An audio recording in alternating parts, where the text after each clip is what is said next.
जय हिंद दोस्तों। The peak institute के यूट्यूब चैनल पर मैं अक्षय शुक्ला आपका हार्दिक स्वागत करता हूं। तो दोस्तों, आज जो है ये हमारा पॉलिटी का प्रैक्टिस सेट है। तो आज हम इस वीडियो के माध्यम से पॉलिटी के प्रैक्टिस सेट को सॉल्व करेंगे। ये लगभग 10 क्वेश्चन की सीरीज होगी। तो आइए समझते हैं कि किस प्रकार से जो परीक्षाओं में प्रश्न पूछे जाते हैं तो वो जानने का हम प्रयास करते हैं। तो आइए देखिए, जैसा कि पहला क्वेश्चन है हमारा कि भारत के संविधान का आपातकालीन प्रावधान किस देश से लिया गया है।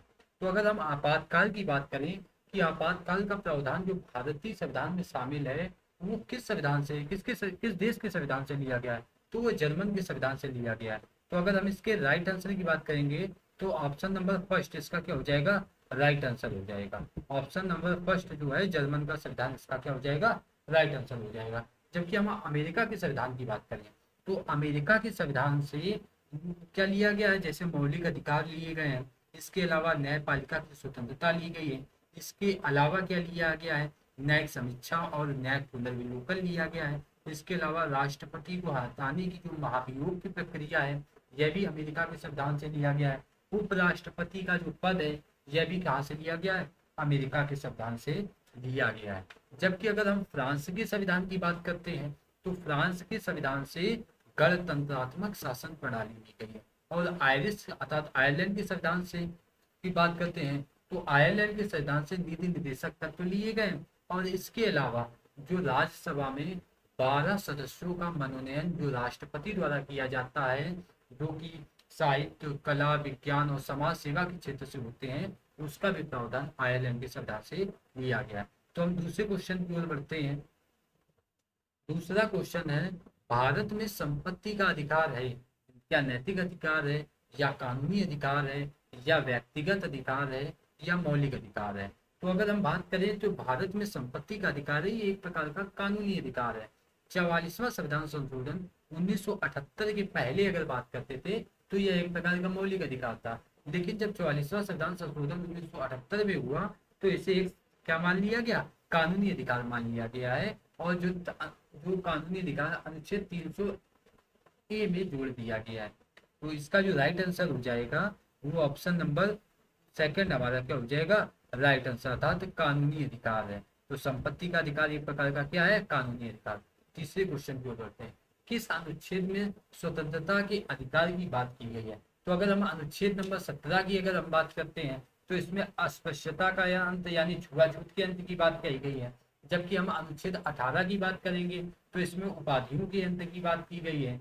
जबकि हम अनुच्छेद 19 की बात करेंगे तो इसमें अभिव्यक्ति की आजादी की बात की गई है। अर्थात हमारा जो राइट आंसर हो जाएगा वो ऑप्शन नंबर क्या हो जाएगा, थर्ड हमारा क्या हो जाएगा, राइट आंसर हो जाएगा। और जबकि ऑप्शन जो चौथा है इसमें दोहरे मापदंड से सुरक्षा है, इसलिए हमारा राइट आंसर ऑप्शन नंबर 3 हो जाएगा। अगले क्वेश्चन को बढ़ते हैं। उच्च न्यायालय को किस अनुच्छेद के तहत रिट जारी करने की शक्ति प्रदान की गई है। तो अगर हम उच्च न्यायालय अर्थात उच्चतम न्यायालय की बात करते हैं तो उच्च न्यायालय और उच्चतम न्यायालय को 5 प्रकार से रिट प्रदान करने की शक्ति दी गई है। जैसे पहली बंदी प्रत्यक्षीकरण, दूसरी परमादेश, तीसरी प्रतिषेध, चौथी उत्प्रेषण और पांचवी अधिकार परीक्षा ले। तो ये सुप्रीम कोर्ट या हाई कोर्ट को ही यह एक प्रकार से कह सकते हैं शक्ति प्राप्त है। तो ये अनुच्छेद 20 में इसका प्रावधान है, अनुच्छेद 32 में, सॉरी, अनुच्छेद 32 में क्या है, इसका प्रावधान है। जबकि अनुच्छेद 51 जो है ये नीति निर्देशक तत्व है। तो अनुच्छेद 51 में कहा गया है कि राज्य का ये कर्तव्य है कि राष्ट्रीय स्तर पर शांति को बढ़ावा देना। और जबकि अनुच्छेद नंबर 124 में जो है वो हाँ सुप्रीम कोर्ट के गठन की बात कही गई है। अगले क्वेश्चन की ओर बढ़ते हैं। पांचवा क्वेश्चन है, भारतीय संविधान में किस प्रकार की नागरिकता का प्रावधान है। तो अगर हम भारतीय संविधान में नागरिकता की बात करेंगे तो भारतीय संविधान में जो नागरिकता है वो इकहरी नागरिकता का प्रावधान है। जबकि पहले क्या था, जब जम्मू कश्मीर में धारा 370 लागू थी तो उस टाइम जो था जम्मू कश्मीर में दोहरी नागरिकता का प्रावधान था, बाकी संपूर्ण भारत में इकहरी नागरिकता का ही प्रावधान था। तो ये अब कब से हुआ कि जम्मू कश्मीर में भी ये चीजें जब लागू हुई इसके बाद से संपूर्ण भारत में कैसा है, इकहरी नागरिकता का प्रावधान लागू कर दिया गया था। अब अगले क्वेश्चन की ओर बढ़ते हैं। अल्पसंख्यकों के हितों का संरक्षण किस अनुच्छेद में है। अगर हम बात करेंगे कि अल्पसंख्यक वर्ग जो है उनके हितों का संरक्षण है, तो वो किस अनुच्छेद में, तो अनुच्छेद अगर हम 26 में बात करते हैं तो धार्मिक कार्यों के प्रबंधन की स्वतंत्रता है।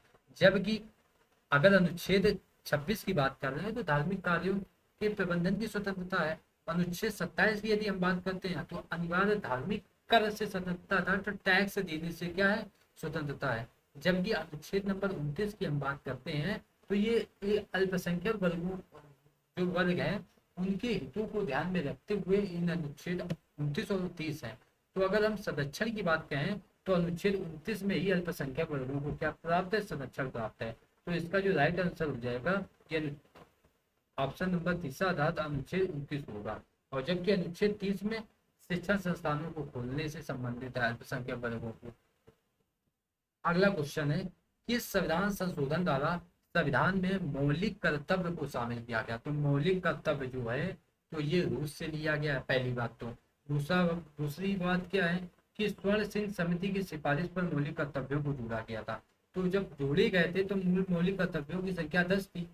86वें संविधान संशोधन 2002 में 11वां मौलिक कर्तव्य जो कि शिक्षा से संबंधित था उसे जोड़ा गया था। तो 42वें संविधान संशोधन 1976 में जो था मौलिक कर्तव्यों को क्या किया गया था, ऐड किया गया था। इसलिए इसका जो राइट आंसर हो जाएगा वो ऑप्शन नंबर 3 इसका राइट आंसर हो जाएगा। 8वें क्वेश्चन क्या कहता है कि निम्न में से किसे नागरिकता संबंधी कानून बनाने का अधिकार है। क्या राष्ट्रपति को प्राप्त है, या उपराष्ट्रपति को प्राप्त है, या संसद को प्राप्त है, या राज्यपाल को प्राप्त है। जो नागरिकता संबंधी कानून बनाने का अधिकार है ये संसद के पास ही प्राप्त है। तो इसका जो राइट आंसर हो जाएगा ऑप्शन नंबर 3 इसका क्या हो जाएगा, राइट आंसर हो जाएगा।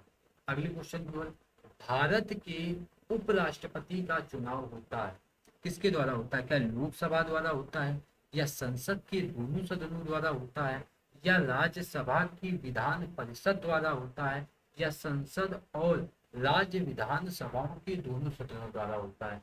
तो अगर हम बात करें राष्ट्रपति के चुनाव की, अगर हम बात करें तो राष्ट्रपति का चुनाव जो है तो संसद के दोनों जो निर्वाचित सदस्य हैं उनके द्वारा होता है।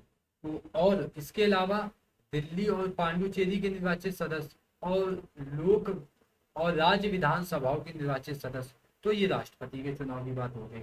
अब हम बात करें उपराष्ट्रपति के चुनाव से संबंधित बात करें तो दोनों सदनों संसद के दोनों सदनों द्वारा अर्थात लोकसभा और राज्यसभा दोनों के सदनों द्वारा ही, चाहे वो निर्वाचित हो या मनोनीत हो, दोनों के द्वारा राष्ट्रपति का क्या होता है, चुनाव होता है।